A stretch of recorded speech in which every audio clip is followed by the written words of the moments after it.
Unbalance chemical equation को balance करने की, ठीक है ना। तो बैलेंस कैसे करेंगे, सबसे पहले ये अनबैलेंस केमिकल इक्वेशन है, ये रिएक्टेंट साइड और ये हमारी प्रोडक्ट साइड, ठीक है। तो देखिए यहाँ आयरन कितने हैं, 1 है, यहाँ 3 है, तो इसी से पता लग जाता है कि ये अनबैलेंस है, ठीक है। तो इसको बैलेंस करने के लिए सबसे पहले आप यहाँ वेरिएबल्स लिख लेंगे, A B C और यहाँ D, ठीक है।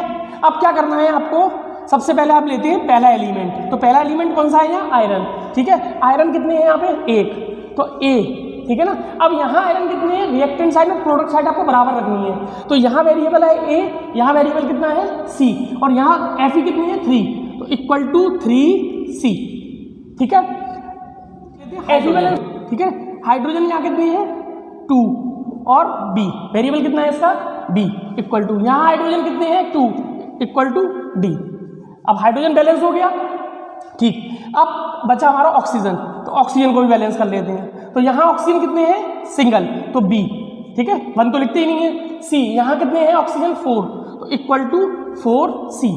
अब क्या करना है आपको, बिल्कुल यही प्रोसीजर अपनाना है आपको, तो किसी भी एक वेरिएबल को आप 1 मान लें, ठीक है। तो C की वैल्यू हमने मान ली 1, ठीक है। अगर C की वैल्यू 1 मान ली तो A की वैल्यू कितनी हो गई, 3 × 1 इक्वल टू 3, तो यहाँ से A की वैल्यू भी मिल गई आपको 3, ठीक है। यहाँ A की वैल्यू मिलेगी, यहाँ C की वैल्यू मिलेगी, तो यहाँ से C की वैल्यू को हम पुट कर देंगे और B की वैल्यू भी कितनी आ गई हमारी 4, ठीक है। C की वैल्यू 1 है तो 4 × 1 आपकी B की वैल्यू, ठीक है। अब B की वैल्यू किसके बराबर है, D की वैल्यू के, ठीक है। यहाँ से 2 से 2 मर जाएगा, ठीक है। B की वैल्यू किसके बराबर है, D के बराबर, तो D की वैल्यू कितनी आ गई 4।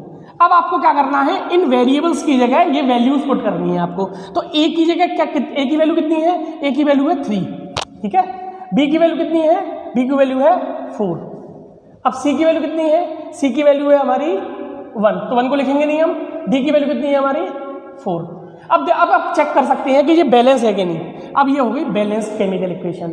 तो यहाँ सबसे पहले देखिए, यहाँ आयरन 3 है, यहाँ भी आयरन 3 है, 3 है, ठीक है ना। यहाँ देखिए हाइड्रोजन कितनी है 8, 4 × 2, 4 × 2, यहाँ हाइड्रोजन 8 है, यहाँ भी हाइड्रोजन देखिए कितनी है 4 × 2, 8, ये भी बैलेंस हो गया हाइड्रोजन बैलेंस। अब बात करते हैं ऑक्सीजन की, तो यहाँ ऑक्सीजन कितनी है 4, ठीक है। यहाँ ऑक्सीजन कितनी है 4, तो यहाँ भी ऑक्सीजन कितनी है 4। आपको वीडियो कैसा लगा, सब्सक्राइब कीजिए, लाइक कीजिए, थैंक यू।